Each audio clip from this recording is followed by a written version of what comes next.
Hey, what's going on, guys? Coming at you with a deck profile / eulogy, and today I'll be showing off my gem knights for what may be the last time.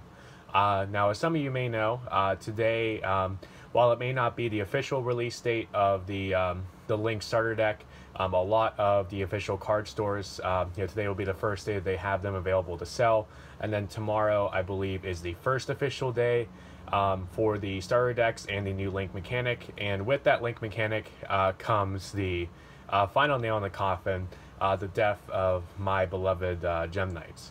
Now, granted, Gem Knights on their own were never a competitive deck or like a top tier meta deck by any means, but it still was a very fun deck for a very long time. It introduced a really cool and kind of broken fusion mechanic with Gem Knight Fusion and its ability to just constantly loop itself back to the hand by banishing Gem Knight monsters. And then you had Gem Knight monsters like Lazuli and Obsidian that allowed you to not neg so hard when you fusion summon by adding back your normal monsters.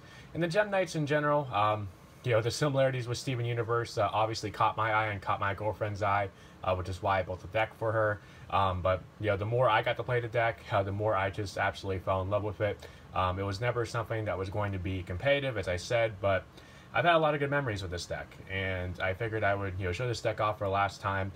This one is the most recent build I profiled a couple months ago. This is the FTK version, with the multiple Master Diamonds and Gem Knight Lady Lapis Lazulis. So we'll go through the profile.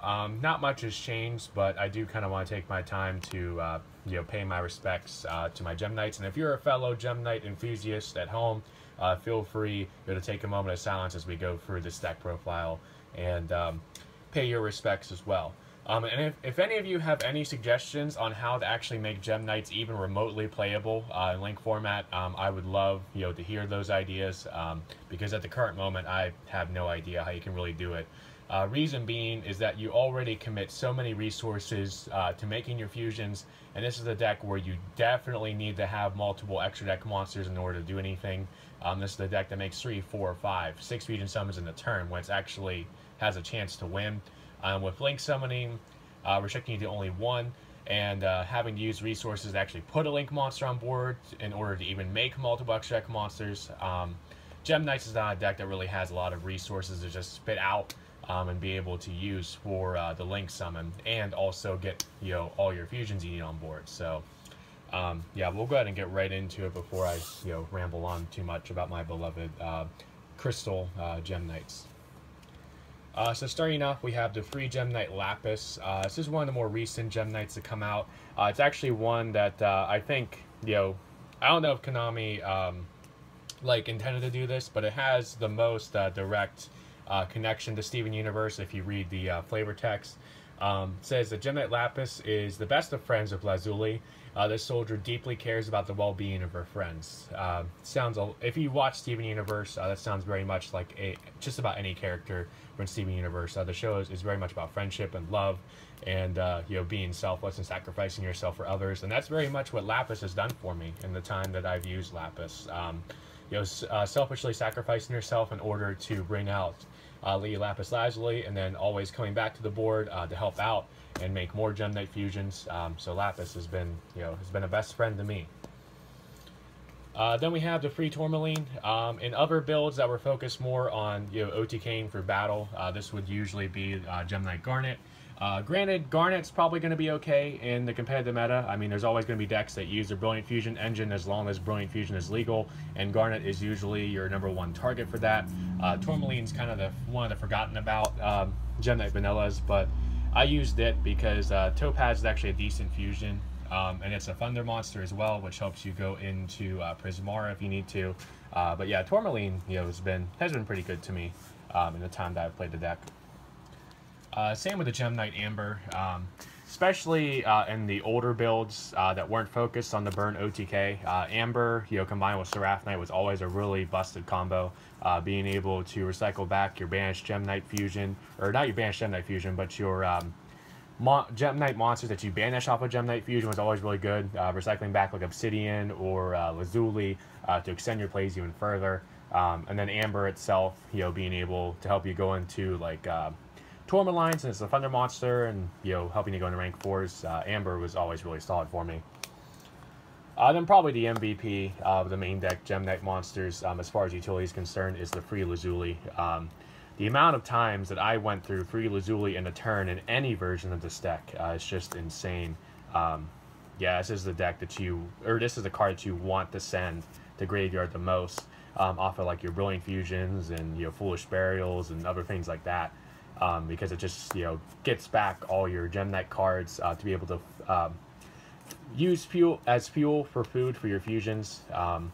And Lazuli's another card that may see some play in some other decks, because there are some decks that play Brilliant Fusion that also play normal monsters, and Lazuli's a good Gem Knight if you want to recycle back normal monsters. So Lazuli probably will survive, in some rogue decks, but definitely it's not the same as playing it in pure or somewhat pure Gem Knights and getting the full utility out of Lazuli. And then, of course, the free Obsidian. Obsidian's also very, very good as well. And sometimes it's actually better than Lazuli. This is a card you want to see in your hand with other Gem Knights, because this actually summons them back to the field, which can lead you to Xyz plays, can lead you to some extra damage, to some tribute fodder for Lady Brilliant Diamond. And Obsidian, it's still got a couple decks that might be good in, say like certain builds of Gokis, that new Rock Archetype coming out in Code of the Duelists, and Electromagnet Warriors if they ever see play. But yeah, Obsidian's always been a really good card. It's just a card I wish I could draw more, because it's such a good card. Whereas Lazuli, you don't even need to draw it. You can just send it off for Brilliant Fusion or Foolish Burial, things like Lady Brilliant Diamond or not Lady Brilliant Diamond, but Lady Lapis Lazuli. So Lazuli has a little bit more utility, but Obsidian, when you get it off, can sometimes be better. Then this most recent build with the Burn OTK aspect did have the plant engine with the free Lone Fire, the free Scorpio, the free Scorpio and the 2 Cobra. I remember how hyped this engine was when Maximum Crisis came out, and honestly the engine kind of fell flat in its face, and that kind of had to do with the increase in popularity in hand traps like Ash Blossom, Ghost Ogre, so on and so forth. But this still, when you get it off, it's still a really nutty engine to be able to search out either your Gem Knight Fusion or Brilliant Fusion, have a rank free play in Leviair, which can bring back one of your Gem Knight monsters. And this was the key engine right here that made the Burn OTK aspect of it possible. And when I pulled this off, and when I was able to pull off the Burn OTK, it was very, very rewarding. So I have these precious plants to thank for that. So that's it for monsters. The spells, free Gem Knight Fusion. It's sad that with this deck going, we may never really see play out of this card again, because while Gem Knights on their own have never been a great deck inherently, this card, just looking at it on paper, is a really busted card. I mean, not only it being just a polymerization for Gem Knights, but also being a card that can continually recycle itself back as many times per turn as you want, as long as you have a Gem Knight monster in graveyard to banish. That's just really broken. I mean, imagine if Shaddoll Fusion was like that when Shaddolls were in their prime. That would be absolutely nutty.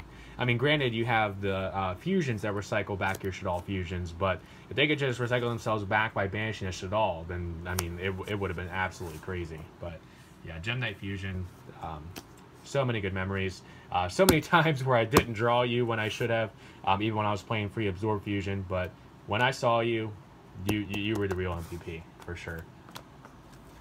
Free Brilliant Fusion, another card that definitely, as long as it's still on the ban list at free, it's still going to be a card that sees a decent amount of play, because it's such a really good card, especially going to Link format, where you just Brilliant Fusion out Seraph Knight, and then you possibly have another monster on board with Trick Clown, and then a third monster on board, a third or fourth monster on board with the extra normal summon off of Seraph Knight, and it just helps you go into easy links. So Brilliant Fusion, other than the fact that it's easily negated by Ash Blossom and Ghost Ogre, it's going to be a decent card, I think, going into links, but it's really busted in Gem Knights when you send 3 Gem Knights to grave to make Lady Brilliant Diamond, and especially when you can send 2 Lazulis to add back 2 Gem Knights. It's just crazy. Then for the draw engine, since this deck, this version of the deck goes all in on the Burn OTK slash FTK. We have the Free Into the Void, 2 Contract with Don Dowson, 2 Pod Desires, and the 1 Upstart Goblin. Nothing much else to say about that. You know, it was a pretty solid draw engine. Then we had the 2 Foolish Burial Goods. Used to play Absorb Fusion in the older builds, but since Absorb Fusion did lock you out of only summoning Gem Knights for that turn, it did kind of inhibit the ability to do the Burn loop, or the Burn OTK, because you kind of need to go into something with your Predaplants, and Leviair was a great Xyz monster to go into with the Predaplants. So Foolish Burial Goods kind of did the same thing, sending your Gem Knight Fusion to graveyard, and then you can banish a Gem Knight to add it back. So Foolish Burial Goods was always, you know, good. Then of course the 1 Foolish Burial for sending our Lazulis, sending just a normal Gem Knight to graveyard to add back. Yeah. Then the 2 Painful Decision. This was a really good search engine with playing the 3 of Lapis and the 3 of Tourmaline. Just getting a Gem Knight monster in grave and also getting a search for a Gem Knight was really good. You know, because you can always recycle back the 1 normal that you send off a Painful Decision, and then the 1 you have in hand can be used as fuel for your fusion summons. So it was a +1, very much so, for this deck. So that is the 40 card main deck for the very last time. Yeah, very, very sad. For the extra deck, my Bay, my Soul, my Spirit Animal, the 2 Lady Brilliant Diamond. My favorite, I think, of all the Gem Knight monsters. Just, you know, how dominant and, you know, powerful and independent that she is. I mean, I know I'm saying a lot about an inanimate object here, but yeah, she's always a really good card. I mean, being 3,400 on its own was really good. Being able to summon this off of Brilliant Fusion and plussing off of that was really good. And then the fact that you could either tribute yourself or tribute any Gem Knight to just summon any other of the Gem Knights from the extra deck, with ignoring summoning conditions, was always really nutty. Whether you were going for the Battle Damage OTK or going for the Burn OTK with Lapis Lazuli and Master Diamond, this was always an integral part of those Wombo combos with Gem Knights. And speaking of Lapis Lazuli, we have the 3 Lapis Lazuli and then the 3 Master Diamond. It's kind of funny how you know, the Volvo Chain got banned, but you know, we had this card, you know, the whole time, Lady Lapis Lazuli, that at least for this deck was kind of a better Lavalval Chain. With its effect, you send the Gem Knight from main deck or extra deck to grave, and then burn your opponent for 500 times the amount of special summon monsters on the field. So this could burn for a heavy amount of damage, and also send like a Gem Knight Lazuli to be able to add a normal monster back. So Lapis Lazuli always was a really, really good card. And then the free Master Diamond, because of course with the burn loop, you go through all 3 of these, and you know, copy all 3 of your Lady Lapis Lazuli effects to essentially get off, you know, 4 burn effects of the Lapis Lazuli in 1 turn. The Master Diamond itself, you know, was a pretty solid card. Being able to copy any other Gem Knight effect, you know, by banishing the Gem Knight Fusion from graveyard, Gem Knight Fusion monster, was always really good. It could get up pretty beefy with how it gains attack based on the amount of Gem Knights in grave as well. And then it is a level 9, which was useful, you know, to go into like Cane of All Calamities. So yeah, Master Diamond's pretty good. Then for other Gem Knights, we had 1 Prismara. It's always useful in the pinch if I need to get rid of a face-up card. 1 Seraph Knight. Not as useful in this build, but in older builds, the extra normal summon was very, very useful. Although I wouldn't say it was as useful as it is in other decks that use Brilliant Fusion, because this deck isn't as reliant on the normal summon, but you know, still Seraph Knight's really good. The 1 Topaz, pretty good for the double attacking. Nice effect you can actually copy off a Master Diamond as well, and that's where the Tourmaline comes in, of course. And the 1 Zirconia, easiest Gem Knight to make in a pinch if you just need a fusion monster on board or a big beater. Also in the older builds, I'd play 2 because it's level 8, and there'd be a lot of times where I'd be able to overlay 2 level 8s into Hope Harbinger, which is a pretty nice little stun play. For Xyz, I mentioned the 1 Leviair, really good in this version of the deck to bring back any of your banished Gem Knights off of the Predaplant combo. 1 Tornado Dragon, just you know, a generic good rank 4. You really only have room for 1 rank 4 You don't really make it that often, but Tornado Dragon's probably the best generic rank 4 for this kind of deck. And the one true king of all calamities. Here, if you're only able to go so far with the burn combo, and you're only able to make 2 Master Diamonds, you can end your turn by overlaying those 2 in the king of all calamities, and that could sometimes steal you some games because of how good calamities is on its own. But it was just basically a play to make if you couldn't make the full burn combo. Then to wrap it up with the side, I know this video is going kind of long, but as I said, I just kind of wanted to pay my respects to a deck that surprisingly became one of my all-time favorite decks, even though it never really won me anything, and it was a deck that I didn't even build for me. But yeah, as I said, pretty much dead going into the link format. Of course, we have the free Denko Rekka. Not only is it just good for those set 5 decks, and the fact that this deck doesn't have a good time against any kind of back row, but the fact that this is also a level 4 for rank 4s, a Thunder monster for Prismara, and a Light monster for Seraph Knight if you need it, was also just made it very versatile in this deck. Free Gamma Seal because we don't like big annoying boss monsters. I don't play the Kaiju engine with the Kaiju Slumber because again there's so many hand traps out there like Ash Blossom that just say no to that. The 3 Twin Twisters because again fuck back row. The 2 Dark Hole and 1 Regeki again for more board clearance. And then finally, to wrap up the Eulogy, to wrap up the side deck, we have the free Grisaille Prison. Kind of poetic justice here to this is the final card for this deck profile because it does feel like Gem Knights are going into an eternal prison under link format where they were, as I said, they were never competitive to begin with, but now they're just almost completely unplayable under the link mechanic. But Grisaille Prison, very good card because this deck easily makes at least a fusion or 2 per turn, even when it bricks. And if you're going first, this is a good side in to have as a backup play in case you don't get the burn OTK.